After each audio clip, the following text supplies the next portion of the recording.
Hello les matheux! Dans cette vidéo, je nous propose de revoir ensemble le tableau de signes d'une fonction. Alors, prête à devenir des experts? C'est parti!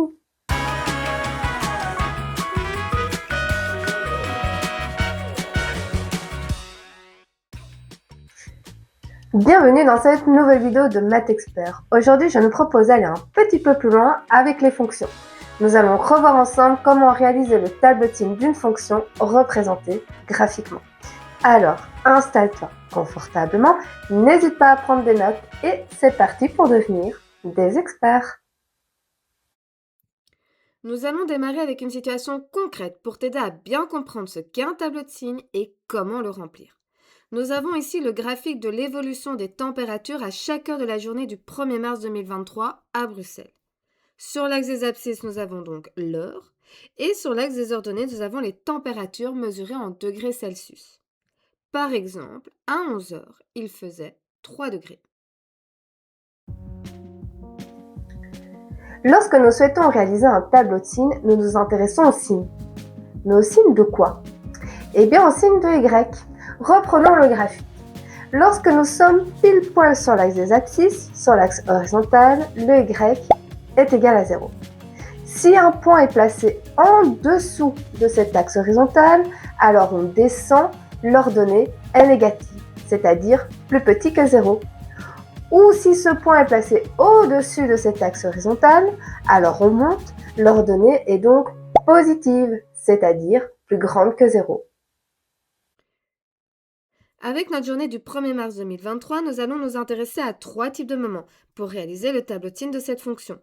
Nous allons nous intéresser au moment où la température était négative, au moment où la température était positive et au moment où la température était pile poil égale à 0. La température était négative de 0h à 10h. Et à nouveau de 19h à 24h. Et elle était positive de 10h à 19h. Et enfin, elle était pile poil égale à 0 degré à 10h et à 19h. L'axe des abscisses représente donc cette frontière entre les ordonnées négatives et les ordonnées positives. Et voilà, c'est ce que dira le tableau de signes parce que nous venons de le réaliser oralement. Donc nous avons notre graphique et comme son nom l'indique, un tableau de signes est un tableau avec 2 entrées. Une entrée pour les abscisses et une entrée pour les ordonnées. Nous lisons le graphique horizontalement, de la gauche vers la droite, donc en fonction de l'axe des abscisses. Cela signifie que la ligne des X nous indiquera simplement où nous en sommes dans la lecture et la ligne du dessous, celle des Y, nous indiquera le signe de Y s'il est négatif, positif ou nul. Pour démarrer, nous devons relever les moments de lecture importants, ceux où il y a quelque chose à dire, ceux où il se passe quelque chose. Pour commencer, de quand à quand, de quelle heure à quelle heure, nous avons mesuré la température. Nous avons commencé à 0 heure où il faisait moins 1 degré. Nous n'avons rien pris avant comme température, donc nous devons assurer. Et nous avons terminé à 24 heures où il faisait moins 2 degrés. Nous n'avons pris aucune mesure après, donc nous assurons. Et tu remarqueras pas d'unité de mesure dans le tableau, ni des heures, ni des degrés Celsius. Autre moment important, lorsque la température était pile poil à 0 degré. Elle est donc ni négative ni positive, elle est plutôt à la fois négative et positive. Elle est nulle. C'était le cas à 10 heures et à 19 heures, où la température à ces deux moments-là était égale à 0 degré. Nous avons donc d'une part placé le domaine, de quand à quand la lecture se produit, on démarre à 0, on finit à 24, et ensuite nous avons mis les deux racines, 10 et 19. Maintenant que ces deux informations-là sont insérées dans le tableau, et nous devrons toujours insérer le domaine et les racines dans un tableau de signes, nous pouvons maintenant terminer avec les signes de Y.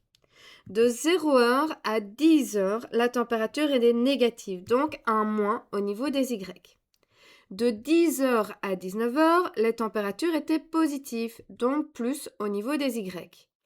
Et enfin, de 19h à 24h, la température était à nouveau négative, donc à nouveau un moins sur la ligne des Y. Et voilà, nous avons réalisé le tableau de signes de cette fonction. Avant de poursuivre, j'ai d'abord envie de vérifier si tu as bien compris la signification d'un tableau de signes. En voici un. et tu n'as pas accès à la représentation graphique de cette fonction. Je vais te poser une série de questions et nous allons voir comment tu te débrouilles. Première question, quel est le domaine de cette fonction f?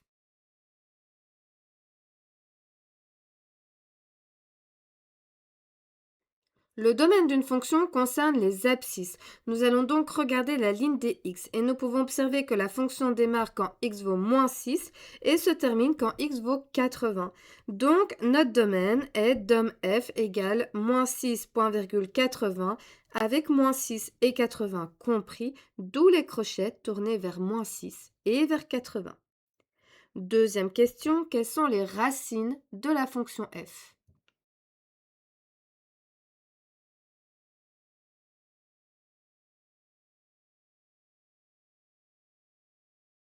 Tu as peut-être remarqué que la question est posée au pluriel. Il y a donc plusieurs racines. Ce sont toutes les valeurs de x associées à un y qui vaut 0. Nous avons donc trois racines ici qui sont moins 4, 25 et 59. Troisième question, quel est le signe de y associé à x est égal à 30?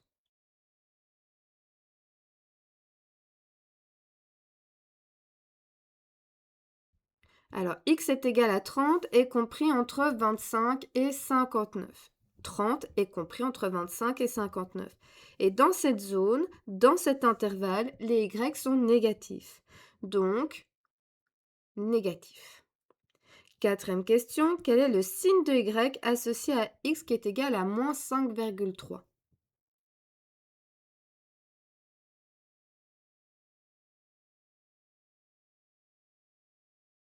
X égale moins 5,3. Moins 5,3 est compris entre moins 6 et moins 4. Et dans cet intervalle, les y sont positifs.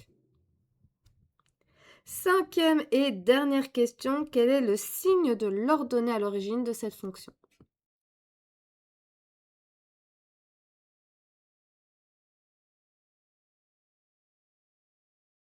L'ordonnée à l'origine d'une fonction est l'unique valeur de y associée à un x qui vaut 0. X qui vaut 0. 0 est compris entre moins 4 et 25. Et dans cet intervalle, les y sont négatifs. Donc, l'ordonnée à l'origine de cette fonction est donc négative. Notons que pour les questions 3, 4 et 5, avec le tableau de signes, nous ne sommes capables que de donner le signe de y. Pas plus. Nous pouvons affirmer s'il est négatif ou positif, mais nous ne pouvons pas donner sa valeur. Nous n'avons pas suffisamment d'informations pour ça. Il nous faudrait soit l'équation, soit le graphique de la fonction pour pouvoir le faire. Si tu souhaites une nouvelle fois mettre à l'épreuve ta compréhension, tu trouveras dans la description de cette vidéo le lien vers un quiz interactif. Et maintenant, je nous propose de terminer cette vidéo avec un deuxième exercice et cette fois-ci, c'est à toi de réaliser le tableau de signes d'une fonction. Vérifions donc comment tu t'en sors dans la réalisation d'un tableau de signes. Voici la fonction f représentée graphiquement et à toi de construire son tableau de signes.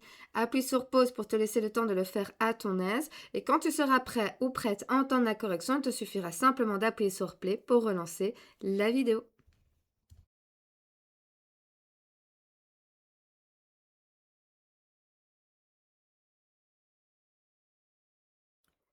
Alors, on démarre en traçant le tableau avec une ligne pour x et une ligne pour y. Ensuite, place au domaine. La fonction f démarre avec ce point de coordonnées moins 6, 3. Donc, moins 6 pour les abscisses et 3 pour les ordonnées. Et la fonction f se termine avec ce point de coordonnées 7, 3. Donc 7 pour les abscisses et 3 pour les ordonnées. Et nous n'oublions pas d'achever avant et après puisqu'il s'agit d'un début et d'une fin. Notre lecture horizontale du graphique commence donc en moins 6 et se termine avec 7. On va de moins 6 à 7, ok, mais il faut encore insérer dans notre tableau les moments stratégiques, ceux où le y vaut exactement 0. Place donc aux racines de la fonction f, qui en compte 4. Une quand x vaut moins 4, une autre quand x vaut moins 2, une troisième avec x qui vaut 3 et une dernière avec x qui vaut 6. Ces 4 valeurs de x sont donc associées à un y qui vaut 0. Et maintenant, il n'y a plus qu'à ajouter le signe de y au fur et à mesure que nous progressons dans cette lecture horizontale de la gauche vers la droite. Tout d'abord, de moins 6 à moins 4, les y sont positifs. Ensuite, de moins 4 à moins 2, les y sont négatifs. De moins 2 à 3, les y sont positifs. De 3 à 6, les y sont à nouveau négatifs. Et enfin, de 6 à 7, les y sont positifs. Et voilà le tableau de signes de cette fonction f.